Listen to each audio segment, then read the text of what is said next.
Salut à tous et bienvenue sur Elric Studio Jeux de plateau. On se retrouve pour le quatrième et dernier cycle de notre partie de High Frontier en mode règle complète. Lors du troisième cycle, je me suis heurté à mon inexpérience, donc j'ai pas mal galéré parce que j'ai rencontré un problème là au niveau de l'Assemblée politique. En tout cas, j'avais l'impression que le fait que mes délégués soient nombreux en Unity, ça me bloquait. J'ai fouillé dans les règles, j'ai trouvé des solutions. Il y en a. J'ai aussi un problème technique que je n'arrivais pas à dépasser pour alimenter ce propulseur gigawatt en électricité grâce à un générateur adapté. Heureusement, j'ai la solution parce que bon, j'ai fait un peu n'importe quoi en cycle 3, c'est-à-dire que j'ai acheté différentes cartes, je les ai vendues. J'ai boosté ce générateur notamment et après je me suis dit mince, c'est pas le bon choix malgré une masse de zéro. Et en fait, je me suis rendu compte que je l'avais acheté parce qu'il était d'un indice spectral D, et en fait la solution est là, en effet, que quand on le retourne, donc quand on va le produire au niveau extraterrestre dans une usine, eh bien son besoin de soutien disparaît. Ce qui fait que là, il remplit ses fonctions de générateur suffisant pour propulser pour soutenir notre propulseur gigawatt, ce qui règle notre problème et ce qui va nous permettre derrière, à condition qu'on ait le temps de produire de l'ergol en quantité suffisante, ce qui va nous permettre d'aller au moins explorer cette partie-là. Alors, on va voir les performances de cet appareil, sachant qu'en plus, je ne sais pas vraiment comment fonctionne l'ergol.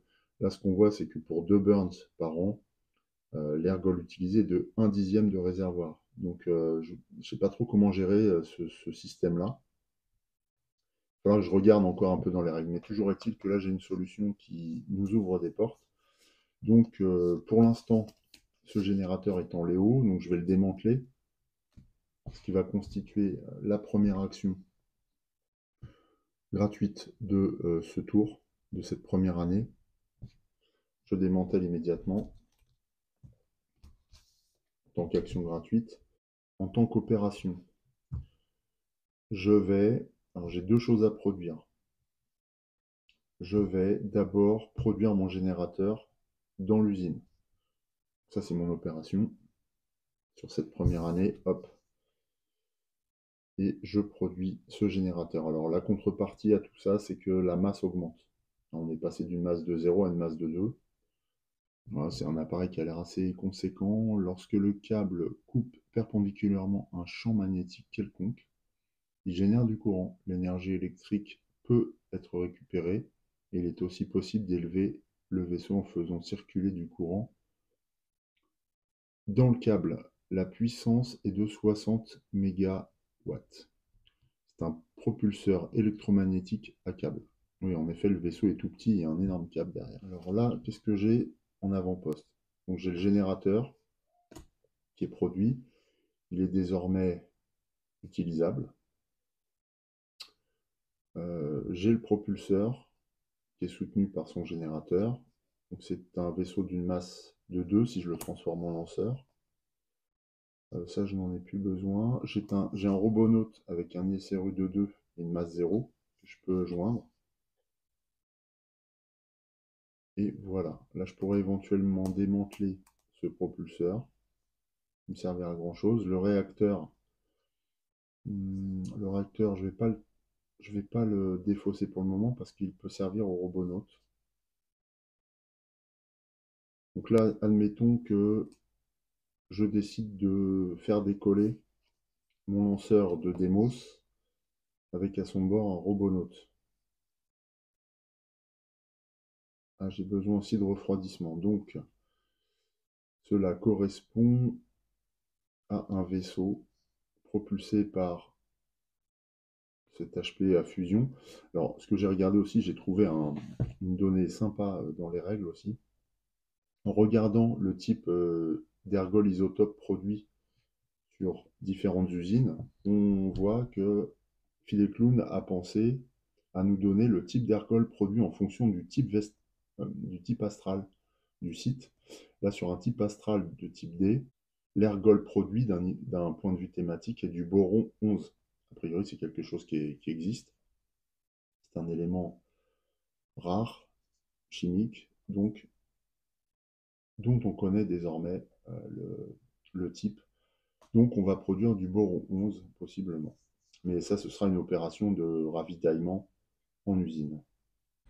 Tout ça, ça nous amène à un vaisseau composé de 5 étages pour une masse totale de 1, 3, 4, 5, 6. Donc on serait sur un type éclaireur. Un éclaireur, si on le charge en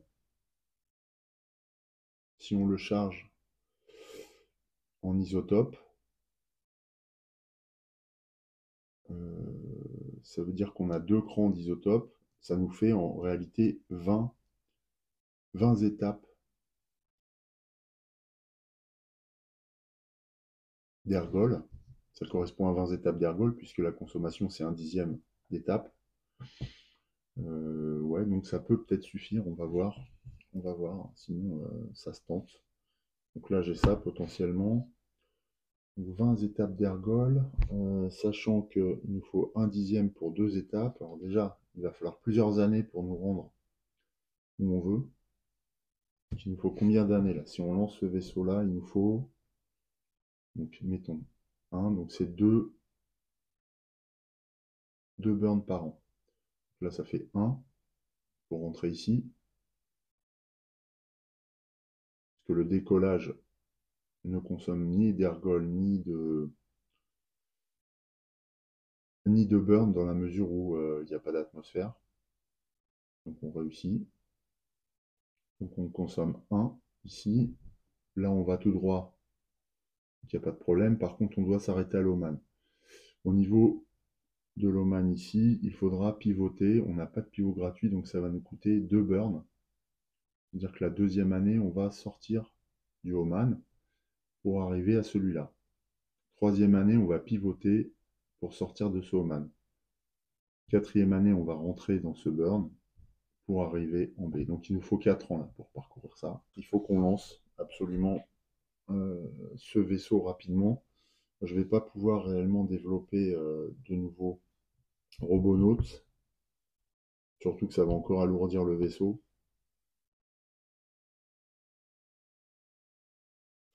Et donc le nombre de burns total c'est 1, 2, 3, 4, 5, 6. Donc 6 burns, ça nous coûte 1/10, donc 6/10. Ouais, donc avec un cran d'isotope, on est bon. Quitte à démanteler après avoir prospecté. Je pense qu'on va faire ça. On avance le disque d'ancienneté. Il y a un événement. 5. Ah, punaise. On est dans le... ouais, on est dans la saison bleue, donc anarchie. Donc la loi active et désactivée. Alors, c'était Unity, donc ça c'est pas trop grave pour le moment. Bien que ce sont des finao gratuits. Hein. Alors après, est-ce que je peux quand même effectuer un lobby? Ça, je ne sais pas. Est-ce que je peux, en dépensant un aqua, effectuer une action de lobby? Je pense que oui. Mais rien n'est moins sûr. En plus, il faut faire un jet de purge. Donc on va voir si notre délégué est éliminé. Donc zone 1, on n'a personne en freedom, donc aucun délégué n'est purgé. On peut poursuivre. Donc là, avant de commencer quoi que ce soit... Ah si, on va lancer une production extraterrestre, mais d'isotope. Une production extraterrestre d'isotope, ce n'est pas 7 billes d'ergol type isotopique, mais une bille à chaque année, qui peut être produit par une usine astrale. De plus, on a besoin de produire un isotope correspondant à la valeur astrale du propulseur. Là, c'est le cas, puisqu'on produit sur place. Donc, forcément, on produit du boron 11. Ce qui veut dire qu'on va être en mesure assez rapidement de faire le plein. Hop, notre opération réalisée. Est-ce que j'effectue des actions gratuites? Oui. On va transformer cette pile en lanceur. Donc il nous faut ça, le robonaute.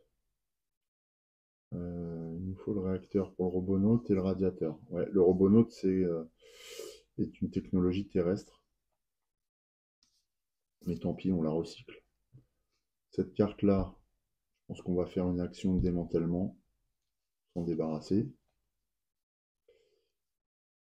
Quoique, tout ça constitue notre nouveau lanceur pour une masse de 6. Oh là là, pour une masse de 6. Ah non, on est sur un éclaireur, donc ça va. Donc nouveau lanceur sur Demos pour une masse de 6. Masse sèche. Ah oui, masse sèche. On est sur l'éclair, donc on n'a pas de pénalité en termes de burn. En poussée nette, je veux dire. Euh, on va faire le plein en isotope, donc en fait, on va retirer ce jeton pour le remplacer par un jeton adapté qui nous signale de l'utilisation de l'isotope doré.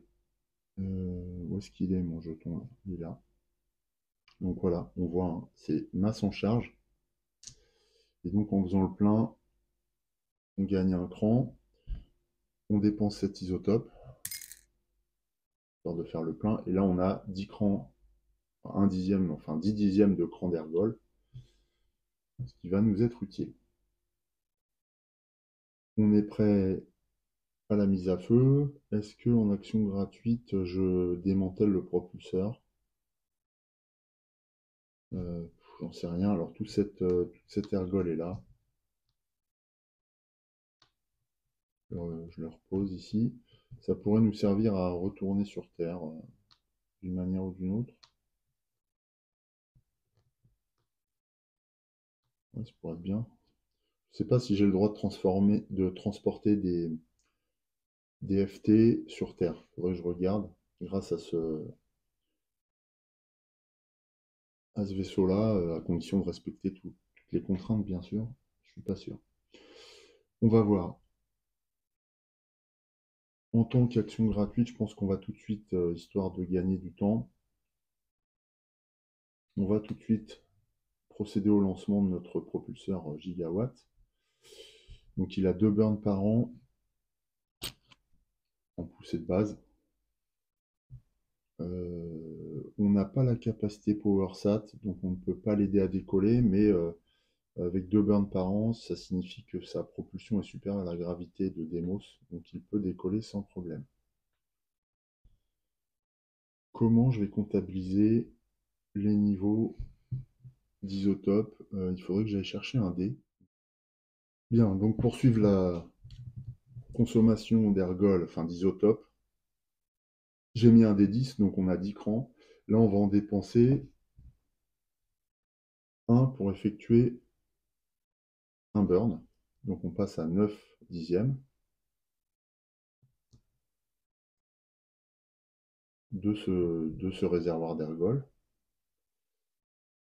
Et notre fusée peut rentrer sur ce burn. Elle continue. Là, on va tout droit, donc le Oman ne vient pas en ligne de compte. Là non plus. On poursuit. Là, on va être obligé de s'arrêter parce qu'on ne peut pas rentrer dans le Oman sans en sortir. Donc, eh bien, on est bloqué de ce point de vue-là. D'ailleurs, je me demande si je fais bien les choses avec mon cargo. Que 2 ans. Ah, ça, faudra que je vérifie. Est-ce que je peux rentrer sur un Oman? Non, là, je peux pas. Je peux pas. Je peux pas. Faut que je rentre sur le Oman, que je fasse une pause et que après je pivote. Ouais, je crois que c'est ça la règle.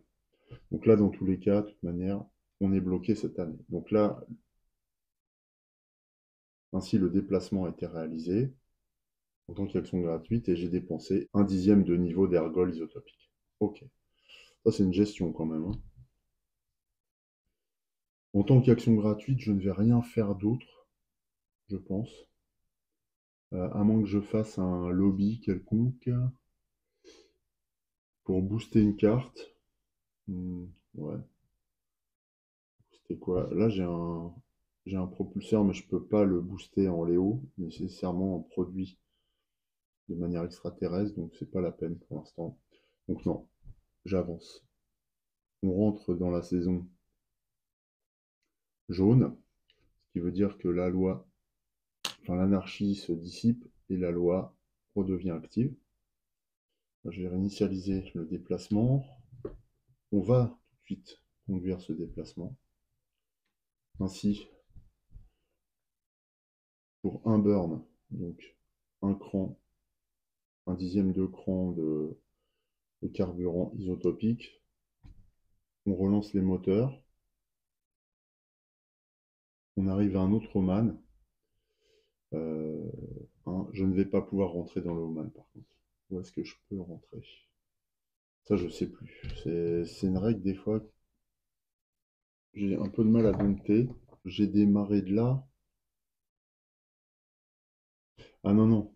Non, non, en fait, je suis là et là, je dépense mes 2 burns pour traverser le Oman. Voilà, c'est ça, en fait. Ouais, donc c'est ça. Donc là, j'ai fait mon déplacement pour cette année. Ok. Est-ce que j'effectue des actions quelconques au niveau gratuit? Non.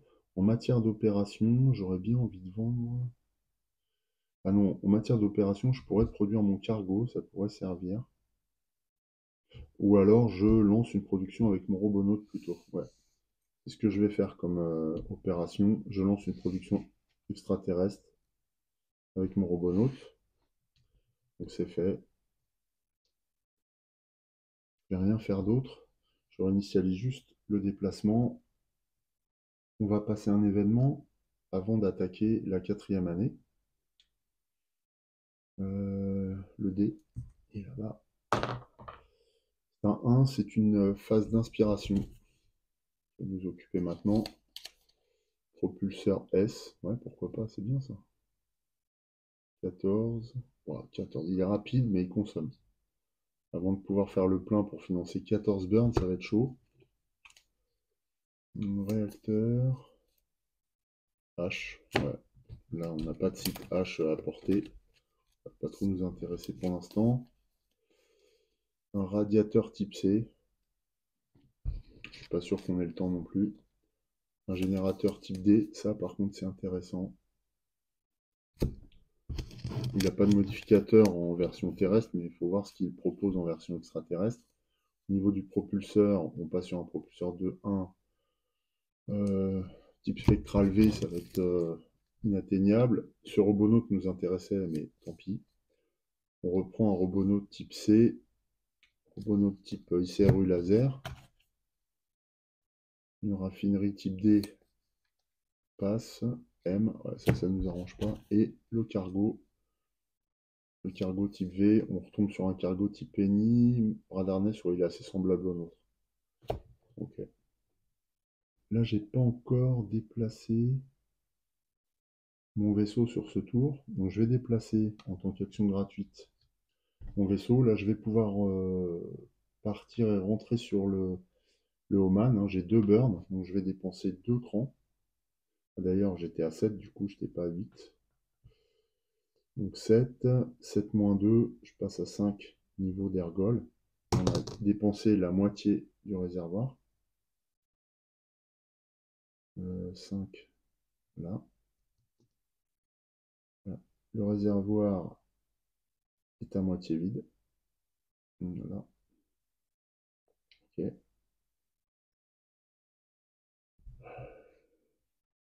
Par contre, on a bien avancé, on a dépassé le second Oman. On va pouvoir rentrer dans le burn et au prochain tour, on va arriver à destination pour scanner. En tant qu'opération, je pense que je vais produire de l'isotope. Ouais. Je vais me préparer à un nouveau voyage assez rapidement derrière. Voilà. Nouvelle année, pas d'événement. On réinitialise. Bon, je vais déplacer mon vaisseau. Donc, il faut que je dépense encore. Donc, là, je vais faire un burn sur 2. Un burn sur 2, donc je passe à 5. Non, je passe à 4. Oui, c'est ça, c'est un dixième. Donc 4. Voilà. Grâce à ça, je dépasse ce burn et j'arrive sur le point de navigation qui s'appelle Gefion Family. Donc en B. Ce Gefion Family est un espace qui est relié sans autres espaces intermédiaires à différents sites astro, tels que... alors là, c'est quoi? Je vais prendre ma loupe. Donc c'est Gefion. Ici, c'est Mia Elena. Ici, Minerva. Et enfin là-bas, Cérès. Donc on a tout un tas de sites intéressants avec des niveaux d'hydratation relativement importants. Par contre, de forte gravité. Donc pour y atterrir, ça va pas être coton. Ça va pas être simple. Là, on voit qu'il y a un burn.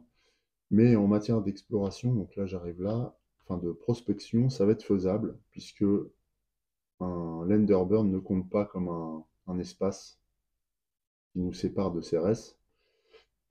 De cette façon, en tant qu'opération, je vais pouvoir lancer une prospection rendue possible grâce aux appareils qui composent mon lanceur. Ainsi, le robonaute, c'est lui que je vais activer. J'ai bien le réacteur nécessaire, j'ai bien le refroidisseur, le radiateur nécessaire. Donc je peux déclencher le système. Pour effectuer une prospection, je vais lancer le dé pour chaque site. Alors là, par exemple, ça va être compliqué parce que je ne peux pas obtenir un 0, donc cette prospection va forcément être un échec. Du coup, je vais devoir mettre un disque qui bloque ce lieu. Il n'y aura plus de prospection possible pour cette partie. Et en revanche, je vais tester pour tous les autres lieux. Alors, on va commencer par Cérès. Donc Cérès, il faut faire moins de 4. Allez. Ah, je fais un 6, donc ça bloque, ça c'est une cata. Ensuite, Minerva. Allez, faut que Minerva fonctionne. Oui, 1, c'est réussi. Donc là, on parvient à ouvrir une concession sur Minerva. Ici, c'est Mia, je sais plus quoi. Mia Elena, pareil. Là, c'est 1, donc c'est 1 ou rien. 3, donc on bloque aussi ce site. Et le dernier site, celui-là je l'ai oublié, mais il est bien relié hein, au point de navigation, c'est Aegis Moonlet. Aegis Moonlet, et c'est un niveau d'hydratation de 3. On obtient 3. En matière de test de prospection, je crois que c'est égal ou inférieur. Ouais, c'est ça. Si inférieur ou égal, c'est bon. Donc 3, donc c'est réussi également là. Donc j'ai loupé CRS. Ça c'est bien dommage parce que c'était un site un peu particulier. Mais j'ai à la place Minerva et AGA Moonlet. AGA Moonlet. Ce sont deux sites bien hydratés avec beaucoup d'eau, donc d'une forte valeur au niveau de l'exploration spatiale. Par contre, on est toujours là, c'était à distance qu'on a exploré ces lieux. Ça met fin à mon opération. Qu'est-ce que je peux faire comme action gratuite? Bah, rien de plus. Hein. Pour le moment, je vais me contenter de ça. Et on va avancer notre disque d'ancienneté. Il y a un nouvel événement. 4. Alors, 4, alors qu'on est en saison, ouais, c'est pas grave. Explosion, pas de tir, débris spatiaux. Chaque joueur démantèle la carte avec la plus grande valeur de masse en Léo. Ok, plus grande valeur de masse en Léo, je démantèle. Alors, j'ai des masses 1, masse 1, bah, j'ai masse 4 là, le générateur, qui retourne dans ma main. Bon, c'était un peu son rôle à ce générateur, c'était de garantir une assurance. Là, je peux engager un mouvement, donc il va falloir que je réactive pour sortir du burn un cran d'ergol. Donc ça baisse encore. Et donc je peux atterrir aussi. Alors normalement, en atterrissage, ça me permet. Enfin, je n'ai pas besoin en activant le rétrofusée, de dépenser de l'ergol, mais là j'étais en stationnaire, donc il a fallu que je me remette en mouvement. J'atterris sur Aegis Moonlet. Et de cette manière, je vais créer un deuxième avant-poste. C'est ça qui m'intéresse. Alors, je crée un deuxième avant-poste, ce qui signifie que, voilà, Je laisse le robonaute sur place, le réacteur et le radiateur. Ou alors que le robonaute. Non, je vais laisser tout ça sur place pour l'instant. Je crée un avant-poste sur AGIS. Ok. Par contre, est-ce que je démantèle ça, sachant que ça peut revenir dans ma main, mais c'est dangereux en termes de masse. Bon, j'ai cette carte dont je peux me débarrasser, celle-là aussi. Donc ouais, non, c'est pas trop dangereux. Il y a une coupe budgétaire, je suis quand même protégé. Je pourrais pas retourner en activant les moteurs jusqu'à Demos, j'ai plus assez de carburant. Donc j'ai démantelé. Voilà, cette fois, on a créé un nouvel avant-poste et on a démantelé. En matière d'opération, je vais lancer une industrialisation pour fabriquer mon générateur sur Demos. Voilà, ça c'était mon opération pour cette année. Donc j'avance. Il n'y a pas d'événement. Nouvelle année, je vais tout de suite produire au niveau extraterrestre mon propulseur. Je le remets dans l'usine. Décidément, là, cette ergole m'embête.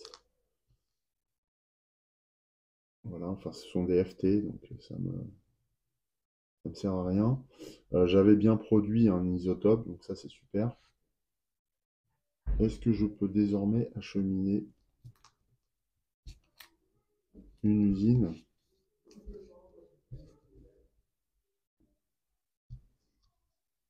sur place? Là, j'en ai pas d'usine sur place. Il va falloir que je produise une usine de type D. Ben, j'en ai une. J'en ai une. Donc, en tant qu'action gratuite, je vais démanteler cette raffinerie. Voilà. Je démantèle, ça c'est action gratuite. Mais par contre, je vais être obligé de la produire au prochain tour. Ouais, parce que là, j'ai produit, hein, c'est ça.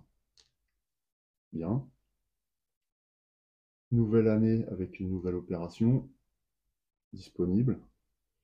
Je ne fais pas d'action gratuite pour l'instant. Je produis ma raffinerie au niveau extraterrestre, enfin, au niveau de Demos. Donc l'opération est résolue. Je me retrouve avec tout ça en main. Donc là, j'ai tout un tas de technologies D. Et donc l'idée, c'est d'amener la raffinerie sur AGIS. Pour amener la raffinerie sur AGIS, ah oui, alors ce que j'ai oublié de faire là, c'était de remettre à zéro tout ça. Je mets mes jetons ici, ça j'enlève. Et eh bien on va constituer un nouveau lanceur directement sur Demos avec la raffinerie. Je ne vais pas avoir besoin du réacteur parce qu'elle n'est pas en route, la raffinerie. Ça, je n'en ai pas besoin, donc ça me fait une masse de 1. Le propulseur, évidemment, son générateur. Et je vais me servir de l'isotope pour faire le plein. Donc ça passe au niveau du lanceur.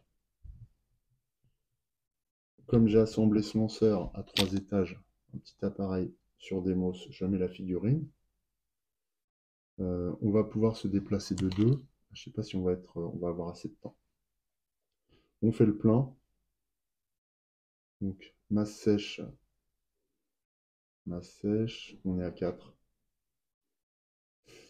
Et masse en charge, après avoir dépensé de l'isotope, on passe à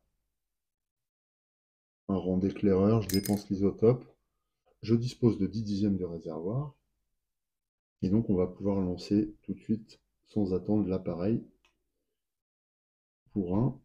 Alors, pour 1 dixième de réservoir,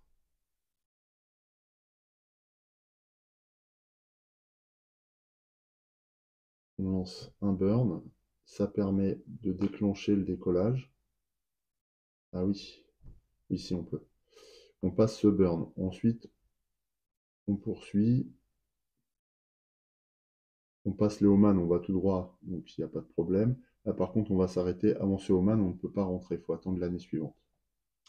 Voilà, ça met fin à mon tour. Sans attendre, on va faire progresser. Je vais réinitialiser donc le déplacement. Je le déclenche tout de suite en dépensant 2 dixièmes de réservoir. Donc j'étais à 9, je passe à 7. Ici, voilà. Non, je me trompe. Là, voilà. 7 dixièmes de réservoir, ça lui permet de rentrer dans le Oman et d'en sortir pour cette année. Donc là, le déplacement est fait. Est-ce que je réalise une autre action? Non, je vais rester comme ça, j'ai envie d'aller au bout. En tant qu'opération, je vais produire un isotope. Si je vais faire une production, enfin un ravitaillement en usine, en matière d'isotope, d'un réservoir. Voilà, ça c'est mon action du tour. Euh, on avance, on arrive à la 10e année déjà. Il y a un événement,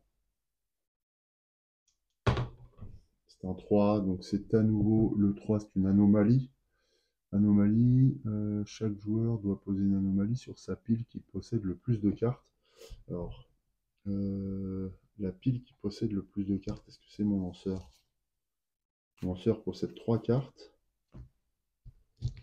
3 cartes sur l'avant-poste 2 et 2 cartes sur l'avant-poste 1. Ah, donc là, je vais avoir une anomalie. Voilà. Ça, c'est assez moche, par contre. Ouais, il y a un problème technique. Bon, bah, je vais mettre sur le lanceur, tant pis. Pour 2 burns, donc 2 dixièmes. On était à combien? À 7, on passe à 5. Voilà. Là, c'est 2 troisièmes, ouais, on est en dessous. Ok, on passe à la moitié du réservoir consommé. Je vais reproduire de l'isotope, histoire de dire d'avoir fait mon opération. On avance encore bien, on est à l'avant-dernière année. On consomme un dixième de carburant. Hop, on rentre dans ce burn, on peut parvenir ce point de navigation et tout de suite, sans consommer davantage, on peut atterrir sur Ageis, ce qu'on fait immédiatement. D'autant, ouais, il n'y avait pas d'événement. D'autant que, malgré l'anomalie, on va pouvoir... Alors l'anomalie, on va la transférer, mais on va pouvoir délocaliser ce matériel ici sur l'avant-poste 2, ce qui fait qu'on se retrouve avec tout ça. On a notamment un robonaute et une raffinerie en main. Si je les démantèle avec les soutiens nécessaires, eh bien, on peut fonder une nouvelle usine. On a un cube là-bas en réserve, on n'en a qu'un, mais on en a un. Donc c'est ce qu'on va faire. On va démanteler tout ça. Donc là, pour le coup, le fait de délocaliser, enfin de colocaliser du matériel, l'anomalie était colocalisée aussi, mais on démantèle, donc l'anomalie disparaît. Toutes ces cartes retournent dans ma main. Alors, ça veut dire que j'en ai beaucoup, hein. Mais j'ai le droit de faire ça. Je peux délocaliser malgré le fait d'avoir beaucoup de cartes en main. Et je crée ainsi, en tant qu'opération, une usine sur Ageis. Une usine de type C. Comme je crée une usine de type C, eh bien, le marché du carbone va se tendre. Voilà qui est fait. C'est mon deuxième avant-poste. Cela dit, j'ai plus rien en avant-poste là-bas. Ouais, je sais pas si l'avant-poste reste réellement. Voilà, c'est la fin de mon tour. Je ne veux rien faire de plus. On va tout de suite passer à la 12e année. Il y a un événement. C'est un 5. Alors, on est en année anarchie. Donc, le 5 provoque une neutralisation de l'idéologie en cours et une purge. La 6. Là, c'est le délégué qui est dans le quartier de l'Individuality qui en fait les frais. J'ai démantelé, donc ça je peux enlever. Et nous voici avec une nouvelle configuration. Alors, évidemment, là, il me reste une opération. Pour le fun, je vais produire générateur ici, histoire de dire que j'ai produit quelque chose dans mon usine en tant qu'opération. Et ça va être la dernière opération de cette partie. L'année terminée, je n'ai plus d'action, enfin, qui m'intéresse. Donc, le disque d'ancienneté franchit la limite. On retire le dernier disque présent au milieu de la galaxie, ce qui met fin immédiatement à notre partie. Donc il va nous rester simplement à compter notre score. Voilà, donc au niveau du calcul du score, eh ben, c'est très classique. En fait, on va comptabiliser nos infrastructures. Normalement, avec l'utilisation des modules 0 et 1, on a des possibilités supplémentaires, notamment quand on a un cargo dans l'espace, on va le compter comme un point, enfin, comme une source de score supplémentaire, mais là, je ne l'ai pas reconstruit, donc il n'est pas sur la carte. Donc finalement, je vais être sur une configuration d'une partie normale, tout à fait normale. Alors, pour compter les scores, eh bien, c'est simple. Je crois qu'on compte simplement. Voilà, le vrai score. On compte simplement les éléments qu'il y a sur le plateau. Alors, jeton de point de victoire. On a un point de victoire pour chaque jeton en bois ou en plastique sur le plateau. Alors nous, on a 1, 2, 3, 4, 5, 6 points de victoire grâce à ça. Ensuite, on va compter nos usines selon la piste d'exploitation. Donc, grâce à mon usine sur AGIS, je prends 8. Donc 6 et 8, ça fait 14. Plus 6 sur Demos. Ouais, on a 8 aussi sur Demos en Dark. Donc, je prends 14 et 8, 22. OK. Ensuite, les colonies me rapportent plus 1 à condition qu'elles soient sur un site astrobiologique ou sous-marin. Ce n'est pas le cas. Il aurait fallu qu'on atterrisse sur Cérès pour être sur un site aquabiologique. Là, on n'a rien. Là non plus. Ce sont des rochers. Au niveau hydratation, 1 PV pour chaque hydratation de ressources locales.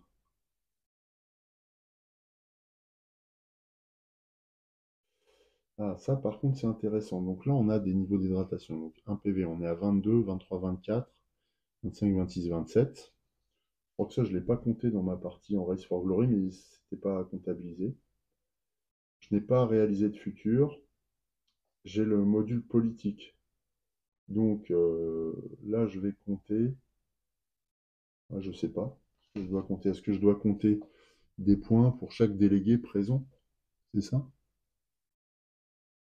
Ah non, c'est en fonction des choses. 1 VP per idéologie with your delegate.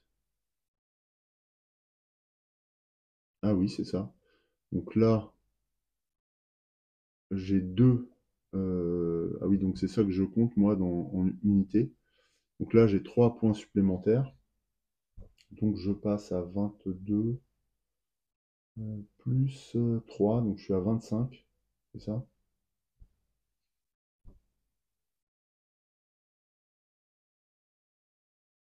Non, 25. Et j'ai dit que j'avais 7 en plus, donc je suis à 32. Ah oui, ça chiffre. 32. Bernal, bah, je n'ai rien. Les modules politiques en fin de partie, on l'a déjà comptabilisé grâce à notre idéologie. Je compte aussi, je crois que je l'ai compté déjà. Ouais. Ah non, je compte un point de victoire supplémentaire pour mon jeton gloire ici. Voilà, donc ainsi, alors je sais plus si ça compte un point ou pas. Bon, je suis à 32 ou à 33. Donc ainsi, mon score final est de 32 en 48 ans, grâce à l'utilisation du module politique et du module numéro 1 Terawatt. C'est une grande première pour moi. Évidemment, j'ai fait pas mal de bourdes parce que déjà je filme, ça c'est sûr, mais en plus je découvre les règles liées au module 0 et 1, donc c'est un peu difficile de tout concilier, d'avoir un déroulement fluide, mais pour autant, on voit que High Frontier for All, quand on commence à acquérir de l'expérience, et c'est un peu le principe de ce jeu, on fait de moins en moins d'erreurs, on est de plus en plus à l'aise, les choses s'enchaînent régulièrement et logiquement. Donc, avec le temps, je pense que vraiment, on parvient à maîtriser tous les aspects qui peuvent se poser, et puis en même temps, ce qui va nous laisser de la place à plus de réflexion pour construire une stratégie peut-être plus probante, en tout cas que celle que j'ai propose aujourd'hui, parce que voilà, moi, j'ai moins de 10 parties à mon actif en tout, et c'est ma première partie avec le module politique, donc forcément, ça se ressent, et forcément, ça a des conséquences en matière de réussite et de résultats. Pour autant, j'en tire une certaine satisfaction et je trouve que ma partie est réussie parce que je suis allé au-delà des limites que j'avais pour le moment fixées, enfin que j'avais atteintes surtout, lors de mes parties précédentes. Donc de ce point de vue-là, c'est super. Voilà, je n'avais pas vraiment d'objectif particulier et tangible, donc ça reste une partie bac à sable. Néanmoins, ça m'amène à la suite concernant High Frontier for All. Je pense que je proposerai une nouvelle partie dans quelques temps, dans pas très longtemps, histoire de bénéficier de l'expérience et d'avoir les règles en tête et de profiter de cette fraîcheur pour déclencher une partie, mais euh, qui introduirait un scénario, les scénarios qui sont proposés par Phil et Clown en annexe et qui nous donnent en fait les contours d'une mission à réaliser. Alors par exemple, il y a des missions de sauvetage, il y a des missions de colonisation, il y a des missions qui consiste à atteindre un point donné dans l'espace. Enfin, il y a plein de missions. Donc, je vais regarder un petit peu tout ça. Et je pense que pour une troisième vidéo consacrée à Frontier for All, je vous proposerai une partie solo, mais orientée vers un scénario donné, avec des objectifs précis, fixés par le jeu et par l'auteur. Donc, dans une forme de mode challenge, qui, à mon sens, ne connaît pas de vidéo sur YouTube. J'ai jamais vu de vidéo qui propose une partie complète en introduisant les scénarios à High Frontier. Donc voilà, je serai un petit peu original de ce point de vue-là. En tout cas, c'est ce que j'ai envie de faire, de vous proposer. Et cela constituera notre prochain des rendez-vous autour de ce jeu. Je vais arrêter là, je vous laisse digérer tout ça. On se retrouve très bientôt pour de nouvelles parties et de nouveaux jeux. En attendant, portez-vous bien, passez un bon mois de février 2025. Je vous dis à très bientôt, je vous embrasse, salut!